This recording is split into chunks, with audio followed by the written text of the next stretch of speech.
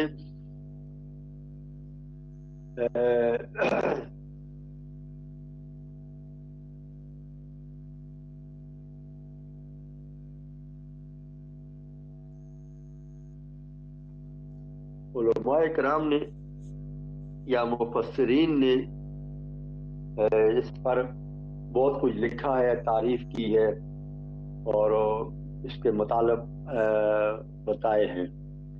تو گویا جو ہے آپ نے اس کی جو میں نے باتیں بتائی ہیں یہی اپنے پاس، اور مزید آگے پیچھے نہیں جانا ہے. اور اس میں یہ ہے کہ قرآنی آیت سورت جو بھی ہے اس کے اندر کیا کیا احکامات ہیں، اور ان احکامات میں حلال کیا ہے، حرام کیا ہے، اور عقائد کیا ہیں، ہاں عبادت کیا ہے، معاملات کیا ہے، اچھا حقوق کیا ہیں، حقوق اللہ کیا ہے، حقوق العباد کیا ہے. ہر چیز کی اس میں اللہ پاک نے اجمالاً بتا دیا ہے. اور پھر یہ ہے کہ اگر قرآن کا اب جب آگے پڑھیں گے نا کہ تفسیر کی اقسام، تو اس میں آپ کو سمجھ میں آ جائے گا کہ قرآن کی تفسیر کرنے کے کون کون سے ذرائع ہیں، کن کن طریقوں سے قرآن کی تفسیر کی جاتی ہے. وہ آگے جب ہم پڑھیں گے تو آپ کو انشاءاللہ اور مزید سمجھ میں آ جائے گا. ابھی جو آپ کو میں مختصراً پڑھا رہا ہوں اس کو آپ نے غور سے کتاب سے پڑھو گے تو بہت کچھ ہے کتاب میں، اور وہ آپ کی سمجھ میں شاید نہ آئے، اور پھر آپ ڈر بھی جائیں کہ بس اپنا کیا نام ہے، شاید بہت ساری ہیں جو آپ کی مرضی ہے. اب تک کی سمجھ صاحب کی پڑھتے ہیں، یا معارف القرآن پڑھتے ہیں، یا تفہیم القرآن پڑھتے ہیں، یا ابن کثیر پڑھتے ہیں. بہت ساری بے شمار ہوئے کو تو وہ ہیں تفسیریں ہیں. وہ آپ کا اپنا شوق ہے. اگر آپ لوگوں کے پاس کوئی تفسیر ہے تو وہ بہت بیسٹ ہے. تفسیر مالکی ہے، بیان القرآن ہے، فلاں کنز ایمان، جو بھی ہے.